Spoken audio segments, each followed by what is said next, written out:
말에 실수가 없도록 하라라는 제목으로 오늘 말씀을 전하겠습니다.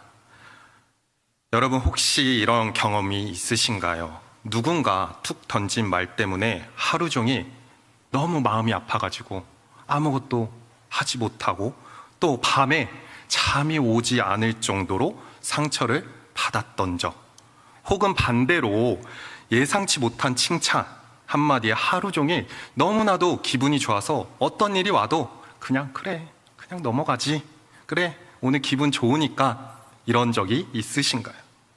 이처럼 말 한마디가 사람의 마음을 좌지우지 한다는 것을 우리는 너무나도 잘 알고 있습니다. 야고보서 3장은 특히 작은 불에 비유합니다. 작은 불씨 하나가 큰 산을 태우듯이, 또 우리의 말 한마디가 어떤 사람에게 상처가 될 수 있고 또 교회를 어지럽힐 수 있기 때문에 혀의 중요성을 말해주고 있습니다. 실제로도 교회 공동체 안에서 사소한 말로 오해가 생기고 관계가 깨지는 경우들이 종종 보게 됩니다. 그만큼 혀는 우리의 삶의 방향을 좌우하는 키와 같습니다. 저는 청소년부 아이들 사역을 하면서 아이들이 가끔 저에게 찾아와서 질문을 합니다. 전도사님, 오늘 저 달라진 거 없나요? 라고 딱 물어보는 순간 일단 속으로는 당황을 하지만 겉으로는 당황하지 않은 척하면서 생각을 합니다. 얘가 뭐가 달라졌을까? 말을 잘해야 되는데, 이 아이에게 상처가 되지 않아야 되는데 라고 생각하며 최대한 긍정적인 대답을 합니다. 머리 예쁘게 자른 것 같네? 아니면 뭐가 바뀌었네? 아이들이 화장을 하고 올 때 대부분 많이 물어봅니다. 화장 뭐 바뀐 것 같아? 라고 하며 대략 얼추 마칩니다. 근데 만약에 제가 아이들이 원하는, 기대하는 답변을 하지 못한다, 그날 아이들은 푹 고개를 숙이고 설교를 제대로 듣지 않을 때가 있습니다. 이처럼 말 한마디가 그들의 마음을 좌지우지 한다는 것을 알려주고 있습니다. 이처럼 우리의 혀는 작은 불과 같아서 주의하지 않으면 쉽게 남을 태우고 관계를 무너뜨립니다.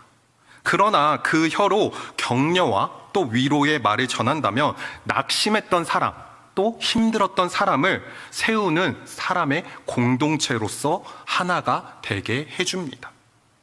오늘 우리가 함께 읽은 이 야고보서 3장 1절에서 12절 말씀은 우리의 혀가 얼마나 강력하고 영향력을 가지고 있는지, 그리고 그 혀를 어떻게 다스려야 하는지를 분명히 가르쳐주고 있습니다.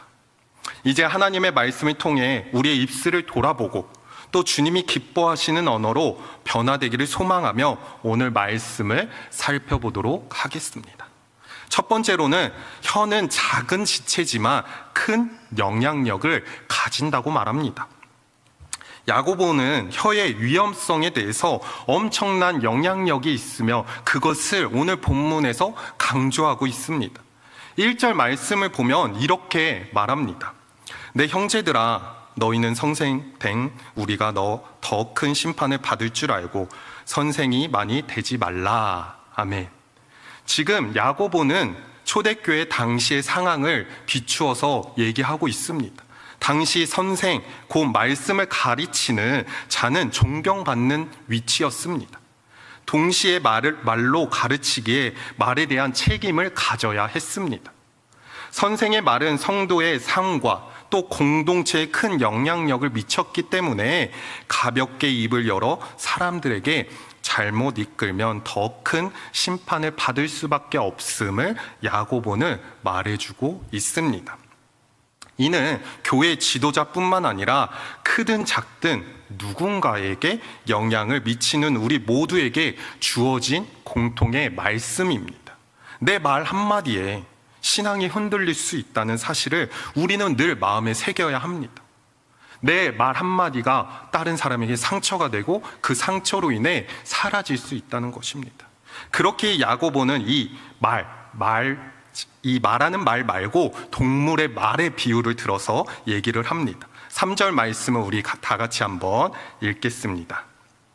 우리가 말들의 입에 재갈을 물리는 것은 우리에게 순종하게 하려고 그 온 몸을 제어하는 것이라. 아멘. 말은 엄청 크고 힘이 센 동물입니다.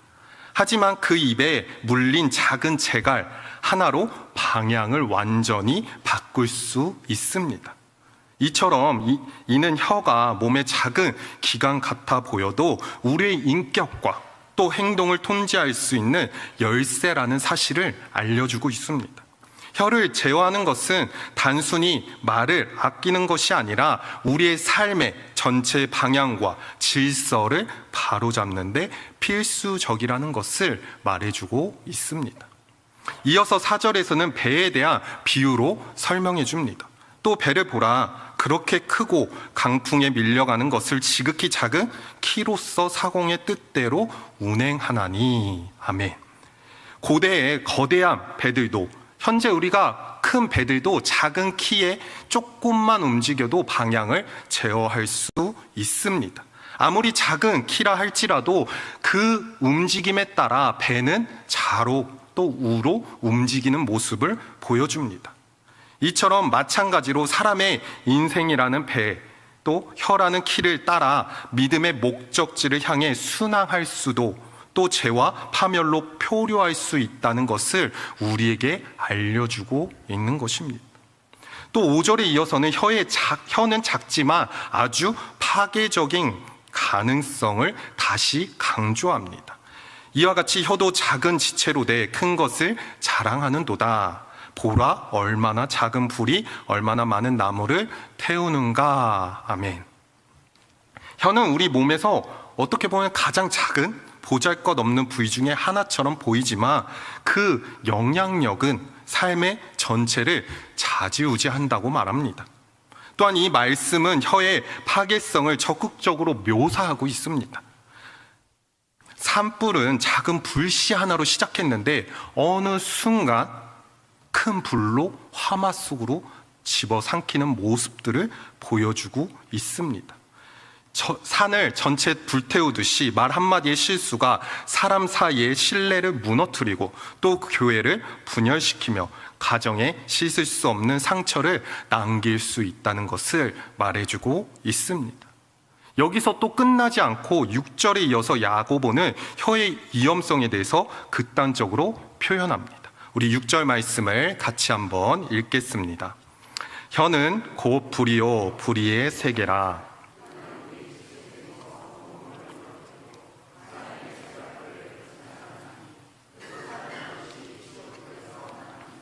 아멘. 혀의 말이 잘못 쓰이며 온몸을 오염시키고 삶의 전체 재앙을 불러올 수 있다는 것을 지금 말해주고 있습니다.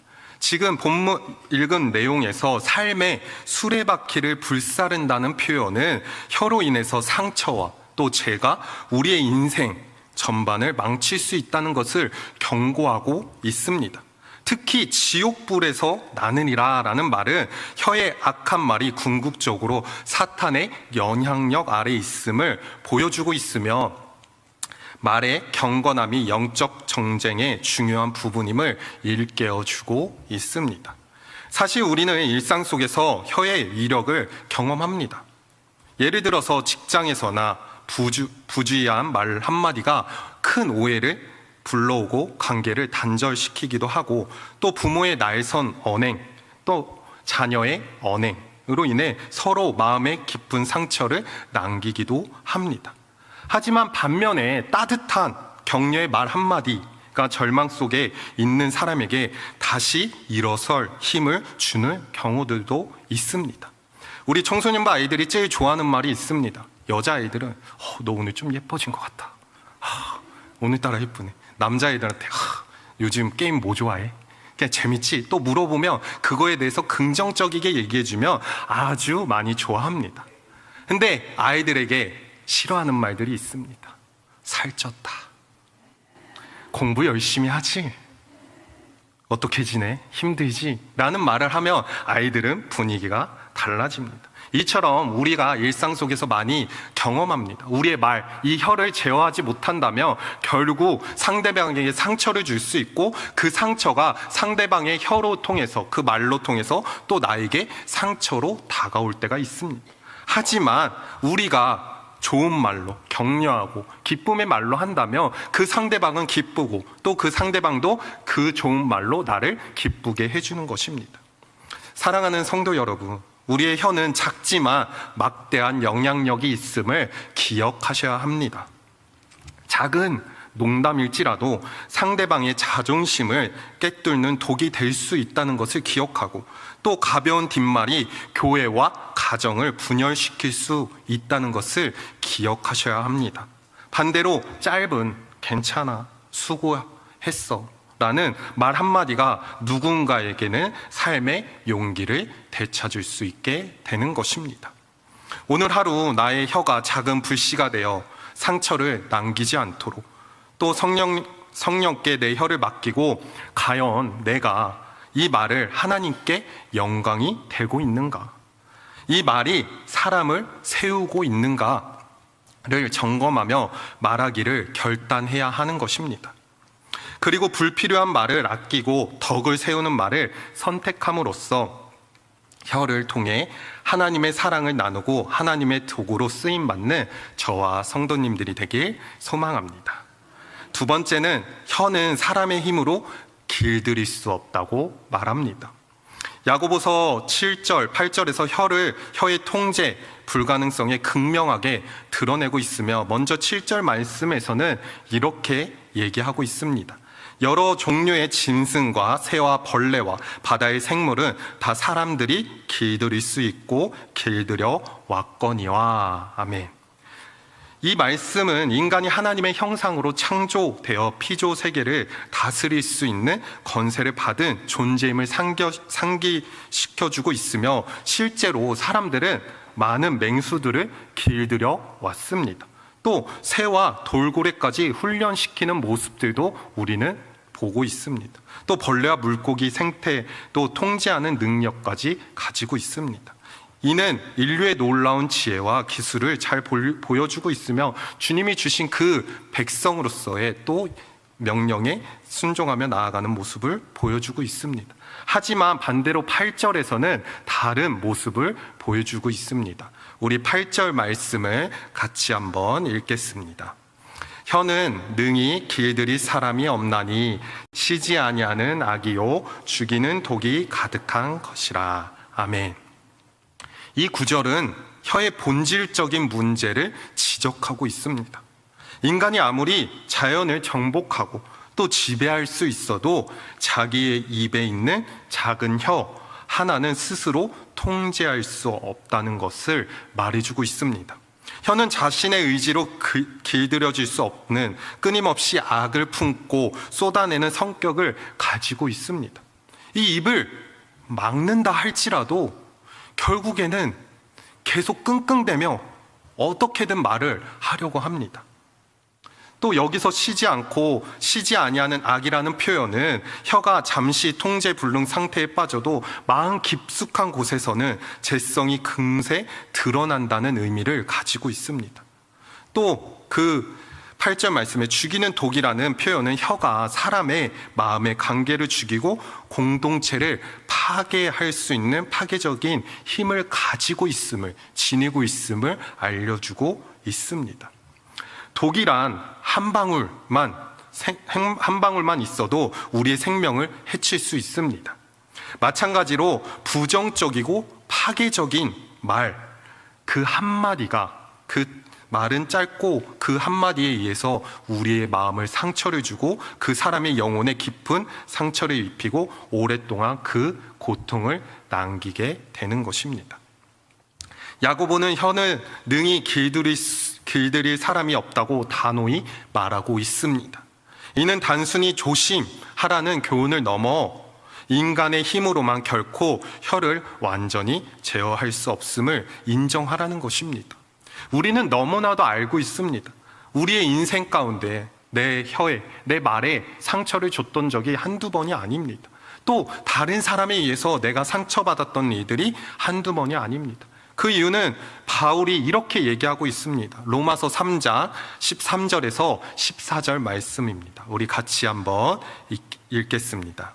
그들의 목구멍은 열린 무덤이요 그 혀로 속임을 일삼으며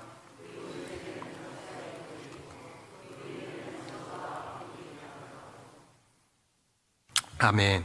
바울은 지금 인간의 본성, 타락의 혀를 통해 묘사하고 있습니다. 이처럼 혀는 타락한 인간의 본질을 가장 적나라하게 드러내는 도구라고 말하고 있습니다. 이것은 우리의 혀가 곧 마음의 거울이라는 사실을 깨닫게 합니다. 예수님께서도 마음에 가득한 것을 입으로 말하느니라 라고 말합니다. 화가 났을 때, 또 억울할 때, 자존심이 상할 때 입에서 나오는 말은 우리 마음속에 죄성과 상처, 또 교만과 두려움을 적나라하게 드러냅니다. 그것이 때로는 자기 방어적인 모습일 수도 있습니다. 그러나 그 방어적인 모습일지라도 우리의 혀를 제어하기 위해서는 하나님 앞에 구해야 되고, 그 혀를 바꾸려면 혀만 보이지 않고 마음에서부터 우리의 마음의 죄를 고쳐야 됨을 알려주고 있습니다. 그러나 오늘 본문에서도 말하듯이 인간 스스로 이 혀를 다스릴 수 없다고 말합니다. 성령께서는 우리의 마음을 주장하실 때만 말이 변화합니다. 우리가 날마다 기도하며 성령의 열매를 구할 때 혀는 이기적인 감정이 아니라 사랑과 절제, 또 오래 참음의 통로로 쓰임받을 수 있게 되는 것입니다. 다윗은 시편 141편 3절에서 이렇게 말합니다. 여호와여, 내 입에 파수꾼을 세우시고 내 입술의 문을 지켜주소서. 아멘. 다윗이 이렇게까지 기도했던 이유는 무엇일까요? 여호와여, 내 입술에 파수꾼을 세우시고 내 입술의 문을 지켜주소서. 그만큼 인간의 힘으로써 이 입을 지키기 어렵기 때문입니다. 우리의 사람은 말하기를 좋아합니다. 한 사람만, 두세 사람만 모여도 뭐 얘기해? 뭐 그렇게 재밌어? 라고 하면서 쓱 들어갑니다. 그럼 그 얘기를 듣는 순간 그래 그 사람 그랬더라. 야, 이 사람 그랬더라. 또 새로운 얘기를 던지면서 여러 가지 이야기가 나옵니다. 뭐 하루 시간 가는지 모르고 이야기를 하다 보면 이제 배꼽에 시계가 울려야 그 이야기가 끝납니다. 이처럼 다윗이 입을 막아달라고 파수꾼을 세우시고 입술의 문을 지켜달라는 것은 인간의 힘으로는 스스로 할 수 없기 때문에 이렇게 간절히 기도했던 것입니다.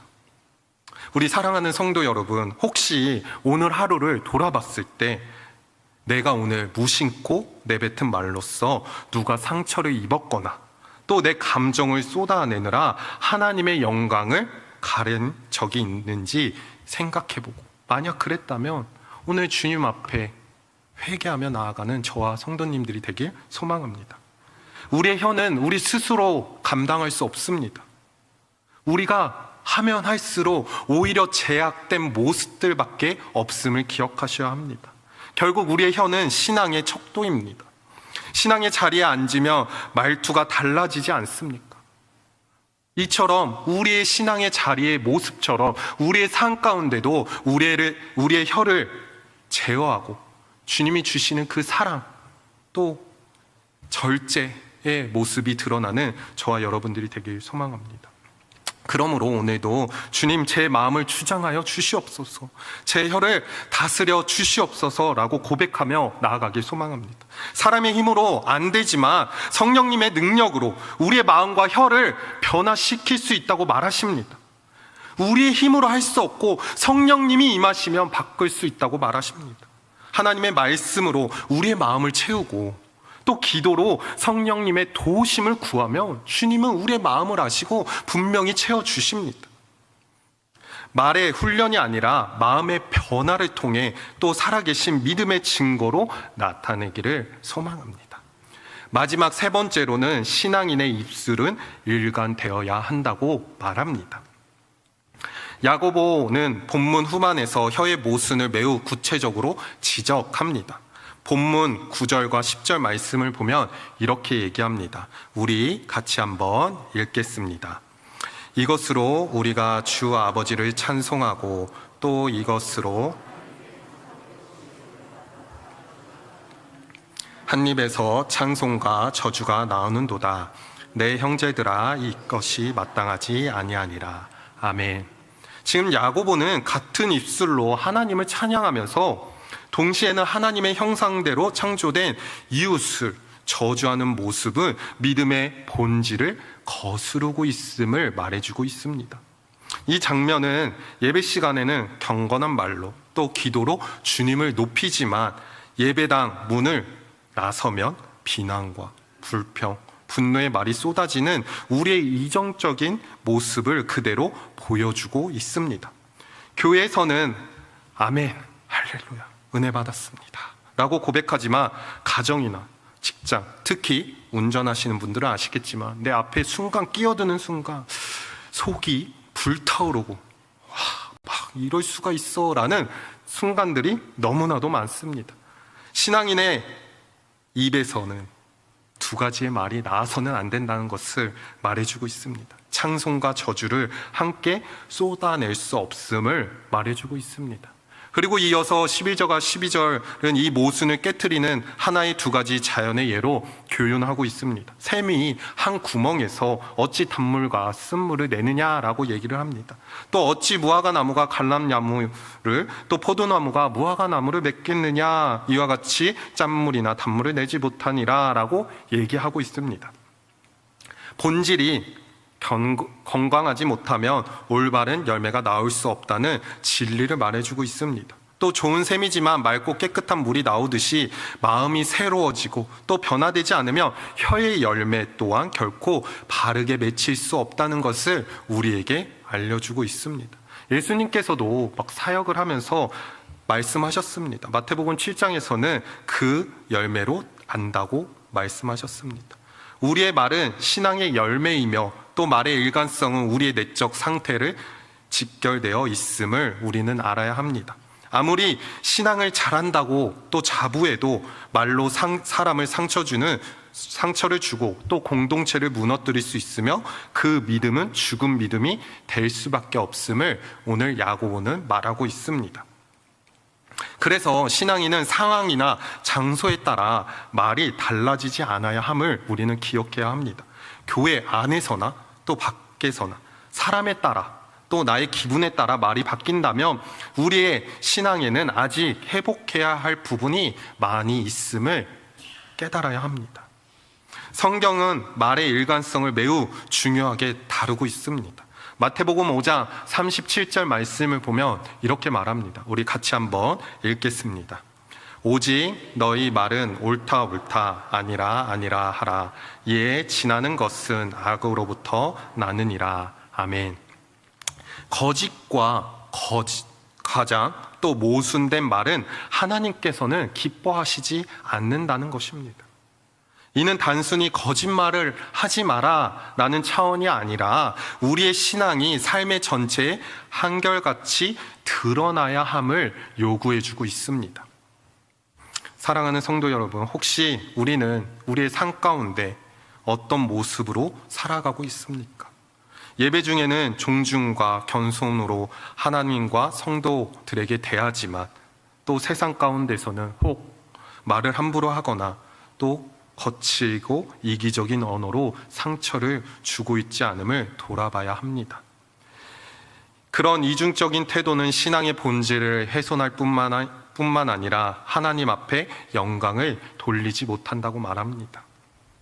신앙의 성숙은 예배당과 안과 또 밖이 같아지는 데에서 시작할 수 있습니다. 우리의 혀가 언제나 하나님을 기쁘시게 하고 이웃을 살리는 도구가 되도록 성령님께 구하며 나가길 소망합니다. 작은 실천에서 시작됩니다. 내가 혹시라도 말에 실수가 있으면 말을 안 하는 게 좋습니다. 그냥 들어주는 게 오히려 좋을 때가 있습니다. 저는 아이들 앞에서 최대한 말을 안 하려고 합니다. 저도 말하는 걸 생각보다 좋아합니다. 하지만 제가 말을 하면 전도사님 시끄러워요. 제발 제 얘기 들어주세요. 오히려 아이들의 얘기를 들어주면 그것을 듣고 이 사람은 내 얘기를 들어주는구나. 그때 말 한마디, 아, 너가 그것 때문에 힘들었구나.